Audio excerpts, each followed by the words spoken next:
Sa ngalan ng Ama at ng Anak at ng Espiritu Santo, Amen. ang pagpapala ng ating Panginoong Hesu Kristo, ang pag-ibig ng Diyos Ama, at ang makikipagkaisa ng Espiritu Santo naway sumainyong lahat. At sumaiyo rin. Mga kapatid, aminin natin ang ating mga kasalanan upang tayo'y maging marapat gumanap sa banal na pagdiriwang. Inaamin ko sa makapangyarihang Diyos at sa inyo mga kapatid, na lubha akong nagkasala sa isip, sa salita at sa gawa, at sa aking pagkukulang. Kaya isinasamo ko sa mahal na Birheng Maria, sa lahat ng mga anghel at mga banal, at sa inyo mga kapatid, na ako'y panalangin sa Panginoong ating Diyos. Kawaan tayo ng makapangyarihang Diyos, patawarin tayo sa ating mga kasalanan, at patnubayan tayo sa buhay na walang hanggan. Amen. Panginoon, kaawaan mo kami. Panginoon, kaawaan mo kami. Kristo, kaawaan mo kami. Kristo, kaawaan mo kami. Panginoon, kaawaan mo kami. Panginoon, kaawaan mo kami. Manalangin tayo.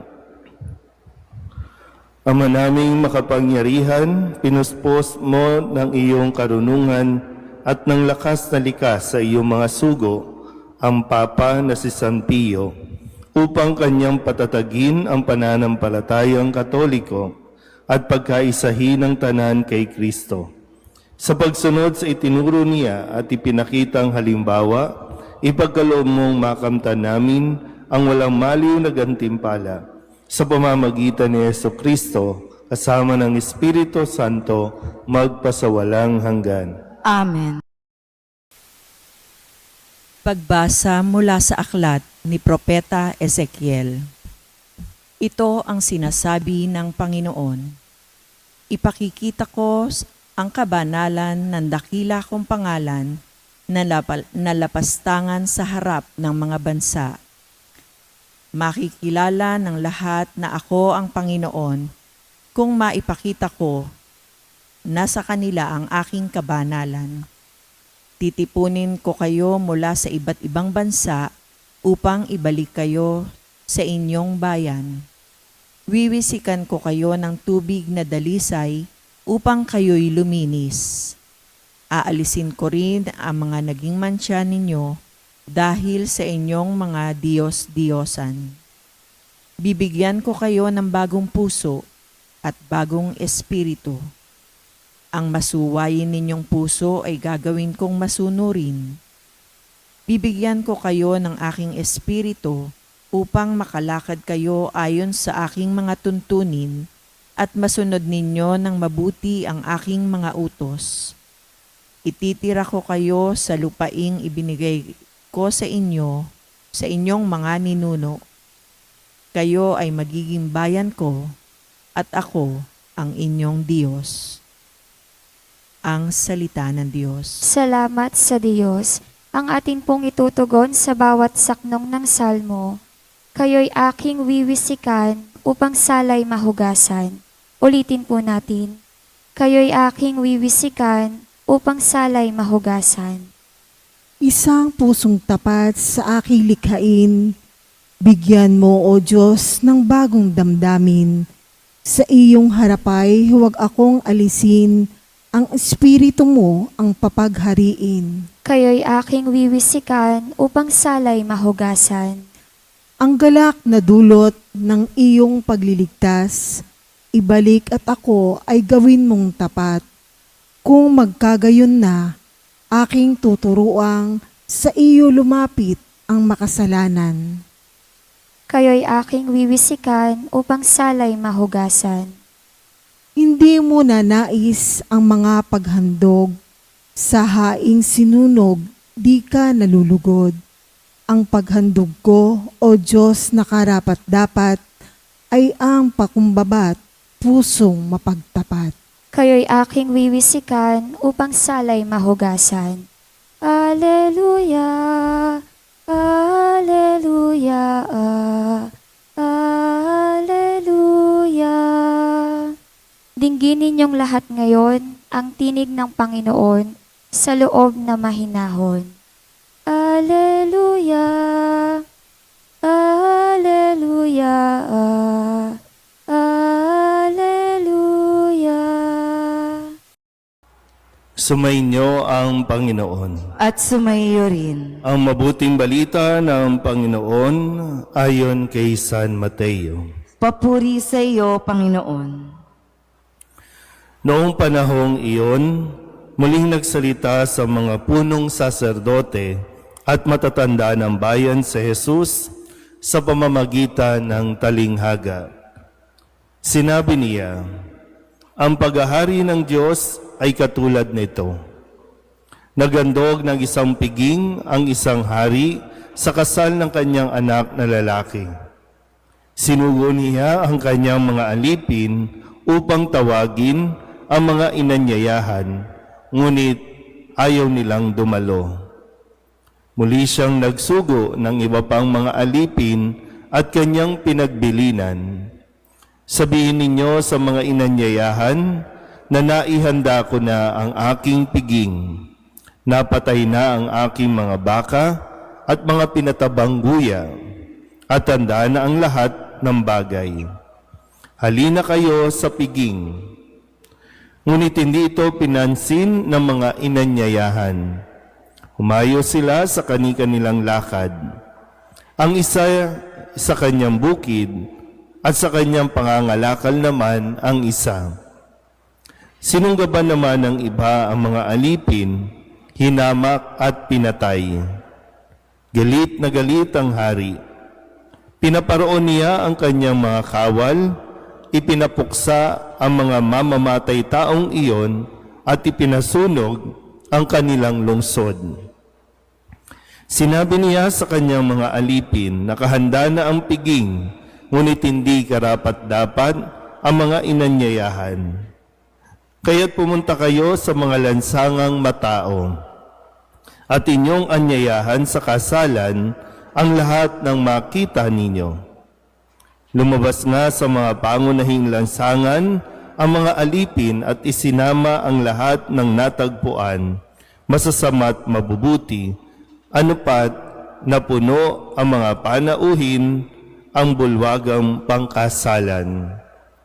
Pumasok ang hari upang tingnan ang mga panauhin, at nakita niya roon ang isang taong hindi nakadamit pangkasalan. Kaibigan, bakit ka pumasok dito nang hindi nakadamit pangkasalan? Tanong niya. Hindi nakaimik ang tao, kaya't sinabi ng hari sa mga katulong, gapusin ninyo ang kanyang kamay at paa at itapon siya sa kadiliman sa labas. Dooy mananangis siya at magngangalit ang kanyang ngipin. Sapagkat marami ang tinatawag, ngunit kakaunti ang nahihirang. Ang mabuting balita ng Panginoon. Pinupuri ka namin, Panginoong Hesukristo. Isang magandang umaga po sa inyong lahat. Ngayon po ay Huwebes ng ika-20 linggo sa karaniwang panahon.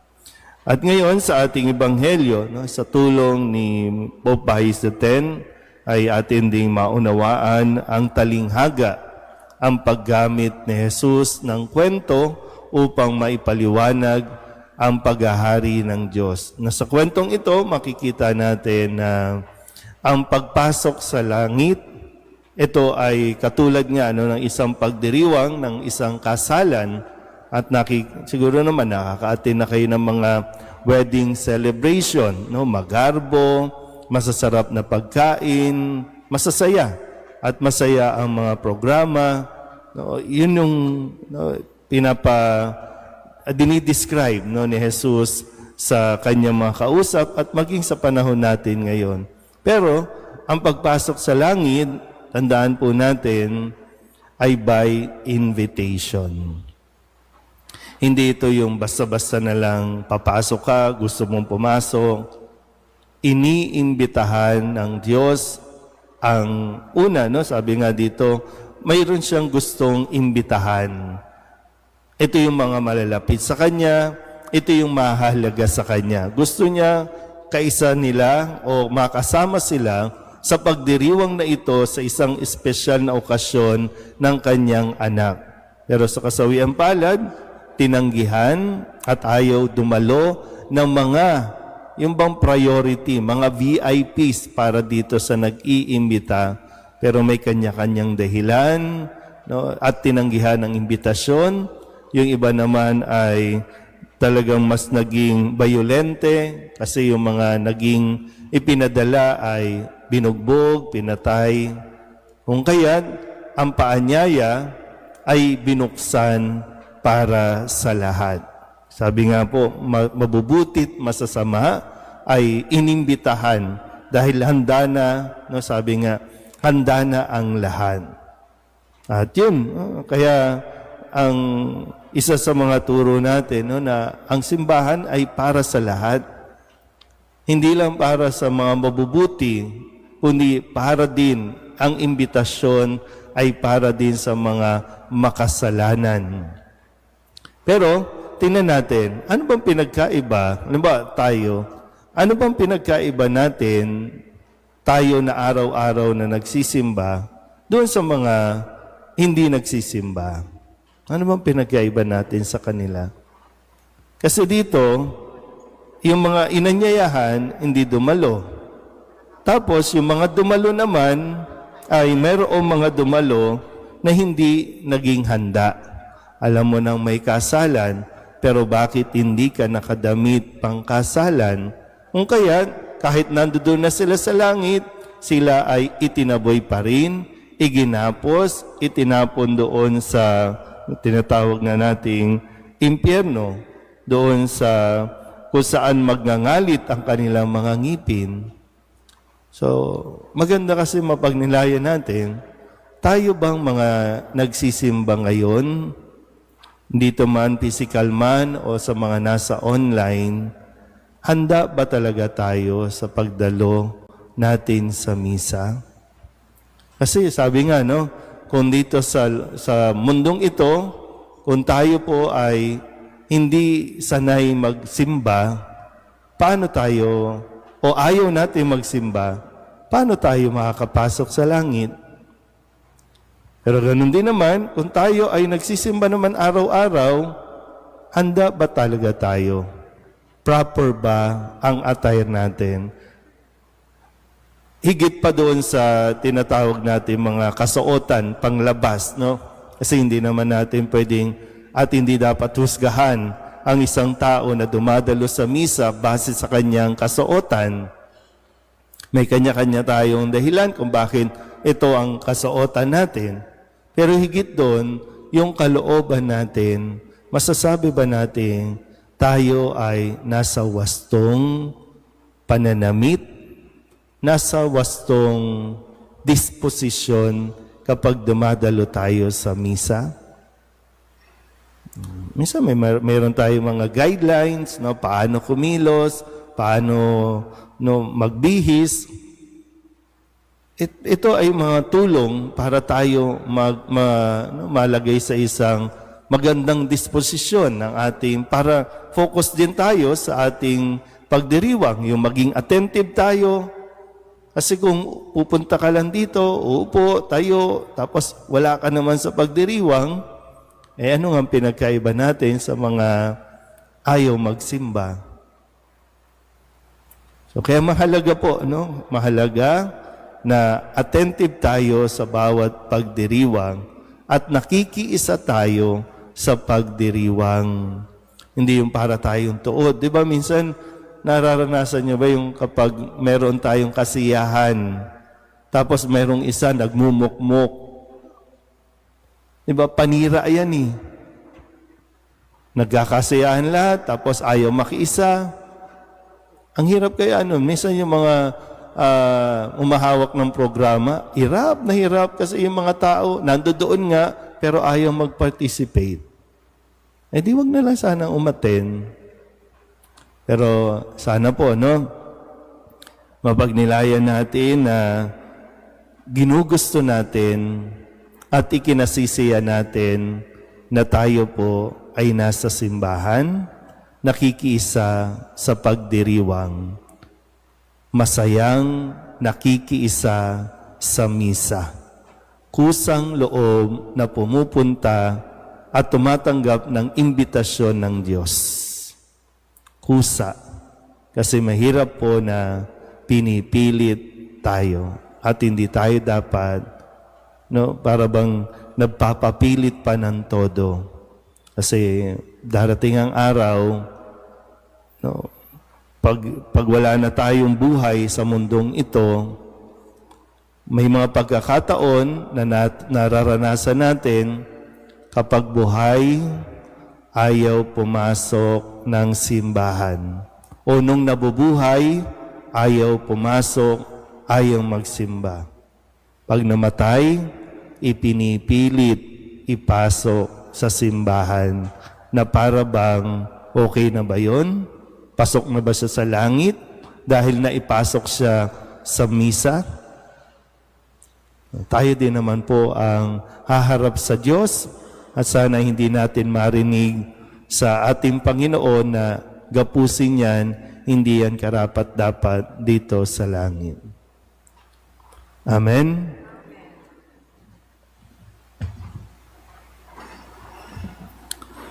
Inaanyayahan tayo ng Diyos sa hapag ng buhay na walang hanggan sa langit. Tumawag tayo sa ating mapagmahal na Ama para sa ating mga pangangailangan.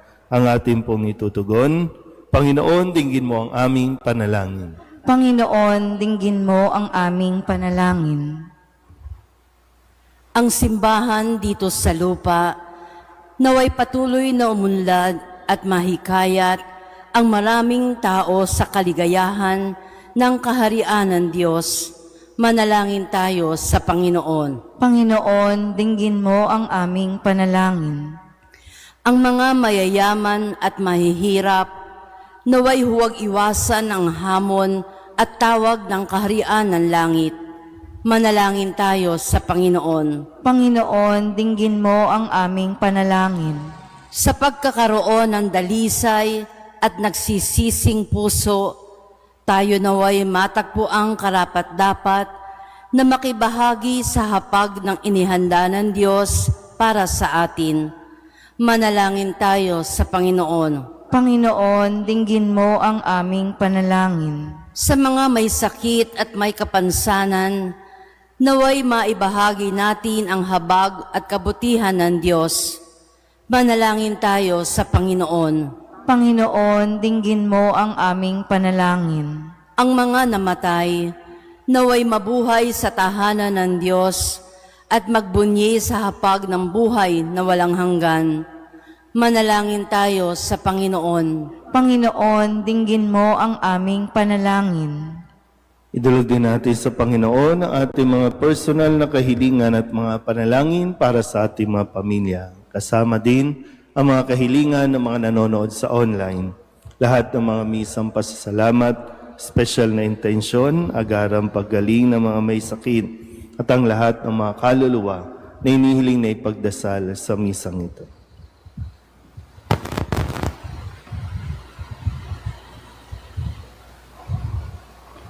Ang lahat ng ito inihiling namin sa ngalan ni Kristong aming Panginoon. Amen.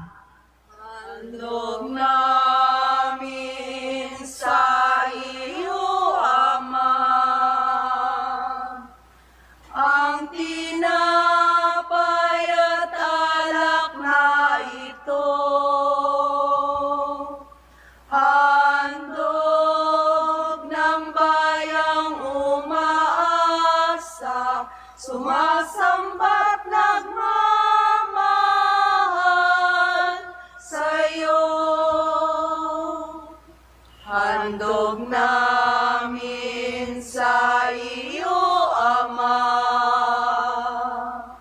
ang tinapay at alak na ito.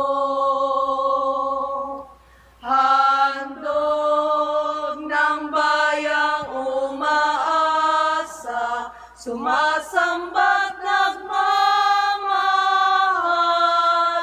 sa'yo. Manalangin kayo mga kapatid upang paghahain natin ay kalugdan ng Diyos Amang makapangyarihan. Tanggapin nawa ng Panginoon itong paghahain sa iyong mga kamay, sa kapurihan niya at karangalan sa ating kapakinabangan at sa buong sambayanan niyang banal. Ama naming lumikha, sa iyong pagpapaunlak sa natanggapin ang aming paghahain, loobin mong kaming nagdiriwang ng may pagtalima sa tagubili ni Papa San Pio ay taimtim na makaganap at makapakinabang ng wagas sa pamamagitan ni Jesucristo kasama ng Espiritu Santo magpasawalang hanggan. Amen. Sumainyo ang Panginoon. At sumaiyo rin. Itaas sa Diyos ang inyong puso at diwa. Itinaas na namin sa Panginoon. Pasalamatan natin ang Panginoong ating Diyos. Marapat na siya ay pasalamatan. Ama naming makapangyarihan, tunay ngang marapat na ikaw ay aming pasalamatan sa pamamagitan ni Jesucristo na aming Panginoon. Ngayong si San Pio ay pinararangalan sa pamumuhay niyang totoong uliran at pagiging maasahan sa panunungkulan. Kaya't si Jesucristo na maasahan sa katapatan ay inihahayag sa pangangasiwa sa sambayanan. Ang malasakit ng mga ulirang tagapangasiwa noon ay napapatuloy magpahanggang ngayon sa mga panalangin kanilang iniuukol kaysa ng sambayanan mong dito'y nagtitipon. Kaya kaysa ng mga anghel na nagsisiawit ng papuri sa iyo nang walang humpay sa kalangitan, kami nagbubunyi sa iyong kadakilaan. Santo, Santo, Santo, Panginoon Diyos ng mga hukbo, napupuno ang langit at lupa ng kadakilaan mo, o sana sa kaitaasan. Pinagpala ang naparirito sa ngalan ng Panginoon, o sana sa kaitaasan. Ama naming banal, ikaw ang bukal ng tanang kabanalan. Kaya't sa pamamagitan ng iyong Espiritu, gawin mong banal ang kaloob na ito upang para sa aming maging katawan at dugo ng aming Panginoong Heso Kristo. Bago niya pinagtiis ang kusang loob na maging handog, hinawakan niya ang tinapay, pinasalamatan kaniya, pinaghati-hati niya iyon, iniabot sa kanyang mga alagad at sinabi, tanggapin ninyong lahat ito at kanin, ito ang aking katawan na ihahandog para sa inyo.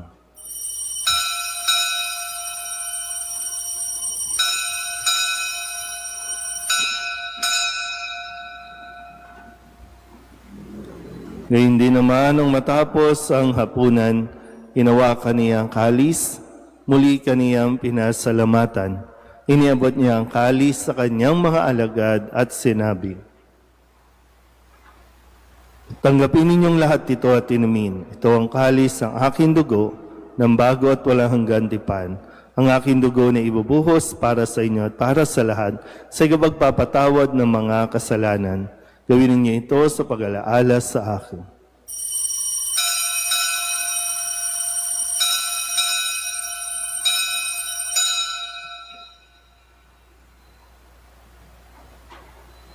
Ipagbunyi natin ang misteryo ng pananampalataya. Si Kristo'y namatay, si Kristo'y nabuhay, si Kristo'y babalik sa wakas ng panahon. Ama, ginagawa namin ngayon ang pag-alaala sa pagkamatay at muling pagkabuhay ng iyong anak. Kaya tiniaalay namin sa iyo ang tinapay na nagbibigay buhay at ang kalis na nagkakaloob ng kaligtasan. Kami nagpapasalamat dahil kami iyong minarapat na tumayo sa harap mo para maglingkod sa iyo. Isinasamo namin kami magsasalo-salo sa katawan at dugo ni Kristo ay mabuklod sa pagkakaisa sa pamamagitan ng Espiritu Santo. Ama, lingapin mo ang iyong simbahang laganap sa buong daigdig. Puspusin mo kami sa pag-ibig kay San Leo na aming Papa at ni Jose na aming Obispo at ng Tanang Kaparian. Alalahanin mo sina ni Lisa at Aurora na tinawag mo mula sa daigdig na ito. Nung sila'y binyagan, sila'y nakaisa ni Kristo sa pagkamatay. Ngayong sila'y pumanaw, naway makaisa sila ni Kristo sa pagkabuhay. Alalahanin mo rin ang mga kapatid naming nahimlay na may pag-asang sila'y muling mabubuhay, gayon din ang lahat ng mga pumanaw. Kawaan mo sila at patuloyin sa iyong kaliwanagan. Kawaan mo at pag-inapatin kaming lahat na makasalo sa iyong buhay na walang wakas. Kaysa ng mahal na Birheng Maria na Ina ng Diyos, ng kabiyak ng puso niyang si San Jose, kaysa ng mga apostol at ng lahat ng mga banal na namuhay dito sa daigdig ng kalugod-lugod sa iyo, may pagdiwang nawa namin ang papupuri sa ikararangal mo sa pamamagitan ng iyong anak na aming Panginoong Heso Kristo. Sa pamamagitan ni Kristo, kasama niya at sa Kanya, ang lahat ng parangal at papuri ay sa iyo, Diyos amang makapangyarihan, kasama ng Espiritu Santo, magpasawalang hanggan. Amen. Amen. Amen. Sa tagubili ng mga nakagagaling na utos at turo ni Jesus sa Panginoon natin at Diyos, ipahayag natin ang lakas loob. Ama namin, sumasalangit ka, sambahin ang ngalan mo. Mapasa amin ang kaharian mo, sundin ang loob mo, dito sa lupa para nang sa langit. Bigyan mo kami ngayon ng aming kakanin sa araw-araw, at patawarin mo kami sa aming mga sala, para nang pagpapatawad namin sa nagkakasala sa amin. At huwag mo kaming ipahintulot sa tukso, at edya mo kami sa lahat ng masama. Hinihiling namin kami iadya sa lahat ng masama, pagkalooban ng kapayapaan araw-araw, iligtas sa kasalanan at ilayo sa lahat ng kapahamakan, samantalang aming pinananabikan ang dakilang araw ng pagpapahayag ng tagapagligtas naming si Heso Kristo. Sapagkat iyo ang kaharian at ang kapangyarihan at ang kapurihan, magpakailanman. Amen. Panginoong Heso Kristo, sinabi mo sa iyong mga apostol, kapayapaan ang iniiwan ko sa inyo, ang aking kapayapaan ang binibigay ko sa inyo.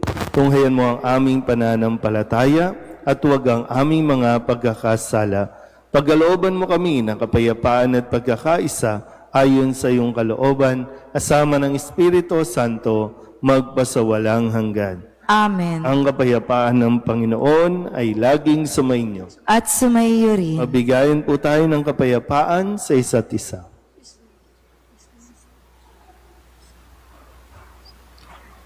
Kordero ng Diyos na nag-aalis ng mga kasalanan ng sanlibutan, maawa ka sa amin. Kordero ng Diyos na nag-aalis ng mga kasalanan ng sanlibutan, maawa ka sa amin. Kordero ng Diyos na nag-aalis ng mga kasalanan ng sanlibutan, ipagkaloob mo sa amin ang kapayapaan. Ito ang kordero ng Diyos. Ito ang nag-aalis ng kasalanan ng sanlibutan.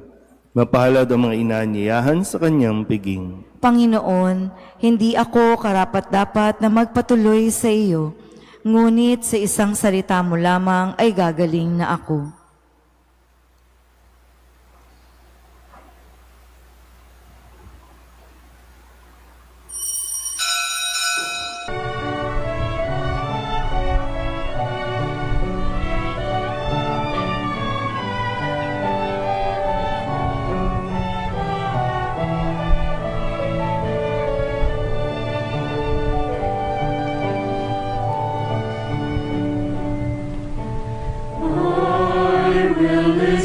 To the Lord, will listen to the voice of His people, serve them with all my heart.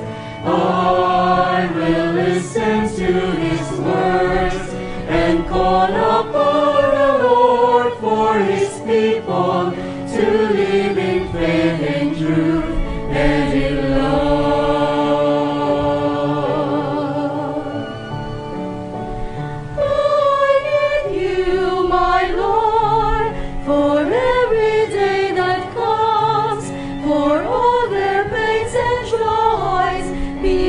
To understand, they may seek you, my Lord, and reach into your hands. May you comfort their sorrows and heal their wounded hearts. I will listen to the Lord, will listen to the voice of His people, serve them with all my heart.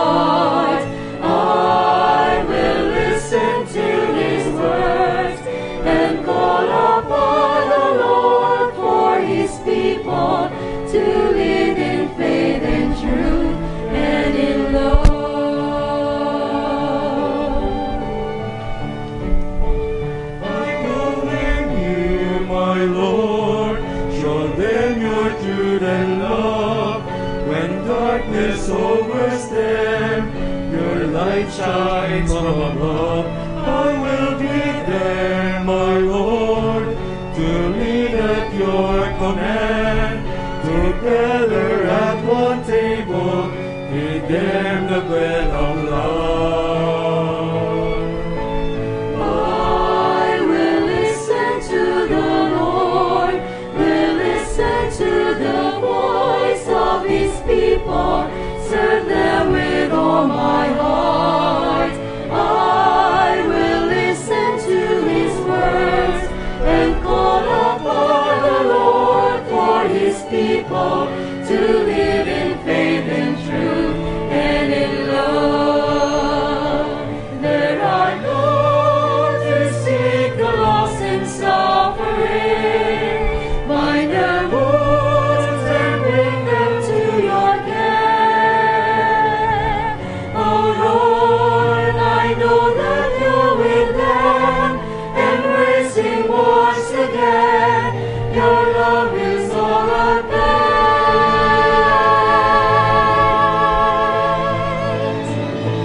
I will listen to the Lord, will listen to the voice of his people, serve them with all my heart.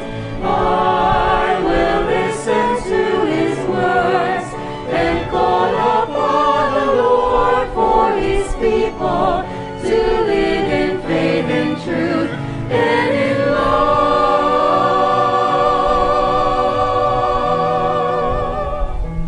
I will listen to the Lord and call upon the Lord for his people to live in faith and truth and in love.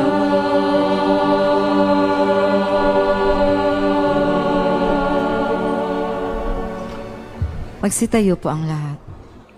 Manalangin tayo. Ama naming mapagmahal, sa paggunita namin kay Papa San Pio, kami nagsalo-salo sa banal na hapag, ay magkaroon nawa ng pananampalatayang matatag at pagkakaisa sa pag-ibig mong matapat sa pamamagitan ni Jesucristo kasama ng Espiritu Santo magpasawalang hanggan. Amen. Sumainyo ang Panginoon. At sumaiyo rin. At pagpalain kayo ng makapangyarihang Diyos, Ama at Anak, at Espiritu Santo. Amen. Tapos sa banal na misa, humayo tayo sa kapayapaan ni Kristo. Salamat sa Diyos. Magandang umaga po.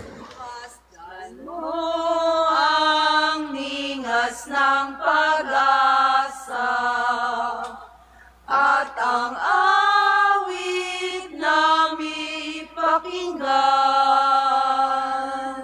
na tunay nating makakamtan.